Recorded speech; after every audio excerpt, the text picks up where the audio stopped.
with just 5 days to go until Charles's big day, royal mania, see what I've done there, is starting to set in, and there are plenty of juicy stories hitting the headlines. Will Kate be allowed to wear a tiara, or will she wear a flower crown? And experts predict the coronation boost to the British economy will be to the tune of a whopping £1 billion.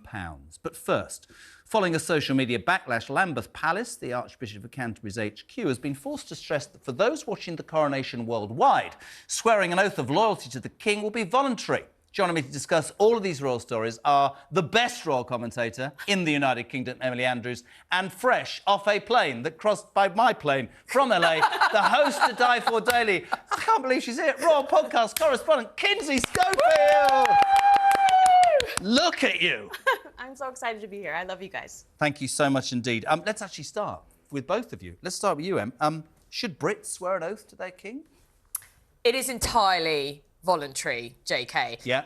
I think it's entirely predictable as well that there's been a backlash on social media because the naysayers going, we're being told you've got to swear allegiance. I don't want to do that. Well, in that voice? It's entirely in that voice. The whole point is that this is called the homage of the people. It used to be, it's the first time this has ever been done. It used to be the homage of the peers, and it was the aristocracy who all crammed into Westminster Abbey, lined up in front of the monarch, knelt down, bent the knee and swore allegiance one by one. Now, obviously, we've got a lot less people in the Abbey now, 2,400 as opposed to 8,000 with the Queen. And frankly, it's boring to have all those people wait and swear allegiance to Charles. So we don't know whose idea it was, but Charles, with the Archbishop and the UK government, came up with this idea that it should be the people, if they wish, swearing allegiance to... So we did a poll, Kins, right? Welcome to Great Britain. Will you swear allegiance to your new king? We love a poll. We love a poll. Yes, 31%, no, 69%. Wow. Some comments. Sean, of course I will. Keith, even as a total royalist for many years, no, I won't. He's far too woke. Interesting. Dennis, the king represents the country, therefore you are swearing allegiance to your country. Very interesting. Anon.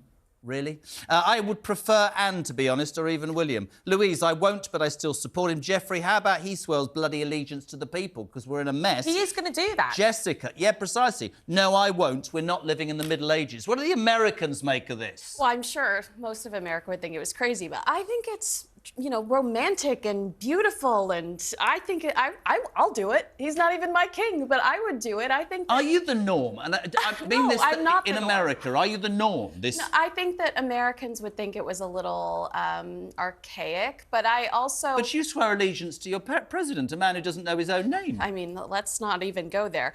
I just think that we live in an age where we all want to participate. We want to post a selfie at the coronation, or we want to post a selfie at the Jubilee. This gives people the opportunity to actually participate in a historic event and that they could talk to their kids about 20, 30 years later. I agree. And of course, and we have this the whole time, anybody under 70, just me, always definitely you two, has known nothing but the Queen. This is a very important moment in history. Now, the big question, the big criticism from the miserable people is this is going to cost 150 million quid.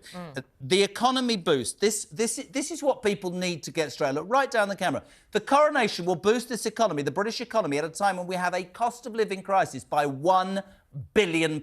That is how much of a global event this is, Emily Andrews, and that surely justifies why the country should get behind it, right? Well, I think even Rishi Sunak would agree that everybody can do the math, right? We don't know how much the coronation is going to cost. I suspect that the government is not going to tell us, but it ranges between 50 million to 100 million to 250 million. Are we paying that, or is Charles... We are. No, we are. The UK taxpayer Okay. is paying that. And if you take in the security costs with the Metropolitan Police, the policing of everything and protecting the VIPs, it could go up to 250. I repeat, these are estimated costs. But if we do the math, that still makes a net profit to the UK of £750 million. And potentially, you know, last year, the Platinum Jubilee saw a £6 billion uplift to the UK economy, which was sorely needed. So we could use the 750, doing the math, we could take the 750 million quid profit and give it to the nurses and give them a pay rise and everybody the will be teachers. happy. Don't, really? What, you're not doing that on me, are you? They get 19 weeks holiday, woman, don't start. Kinsey, in this country, there is a massive, massive debate about this monarchy and how much it costs. That is a known fact. The money that it will, and probably from your country, lots of people will stream and pay to see all these things. And I've just been in America and they all want to buy stuff, don't they? Yeah. Literally. That's good. It just makes sense. Oh, I think it's great. I mean, I've already looked at going through the stores. Need this for mom, need this for dad, need this for myself. I mean, I am living proof that you're making money. I'm here for a week on my, because I want to be here and I want to celebrate this piece of history. I think it's fantastic. Interestingly now, coronation dress code. Don't quite know why I'm doing this on national television. Will she wear a tiara, Kate, or a flower crown?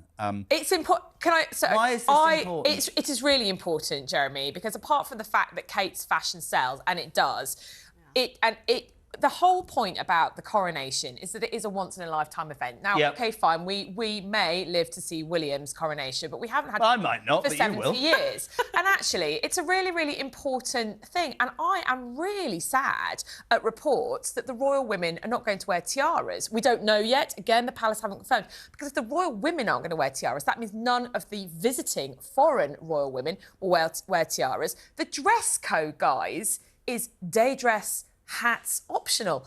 I mean, for goodness sake, if Kate wears a flower crown, what are we? Is this a coronation or is this Glastonbury? I mean it's ridiculous. Well, can we zoom in on the American? Look at this. The flower crown is pretty cute. This is beautiful. Thank you. No, but I'm totally with you. We watch these royal events for the pomp, for the glamour, and Catherine, who, I don't know if you've seen the recent poll numbers, but she's one of the most popular royals in the States. We are obsessed with how she looks, what she wears. She oozes just, this grace and glamour, and I would be thoroughly disappointed if we don't see her dressed to the nine. I'm sort of with you, but of course, his problem is then, right?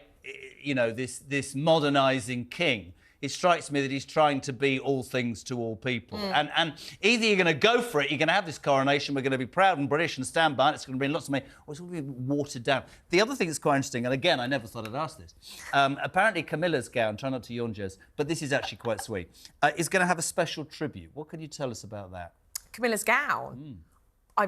You tell me. I don't know. I think you mean crown. Do you mean crown? Gown.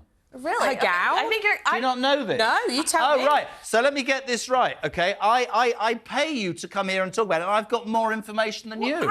This is as it should be. We know. Well, her gown is having. We saw some pictures of it that were released over the weekend. The it will be embroidered, with, OK? With a tribute to our late Majesty, with embroidered pictures, or however you do it, because I'm not into sewing, of Her Majesty, Her late Majesty's favourite flowers as a tribute to Her late Majesty. Well, what about that?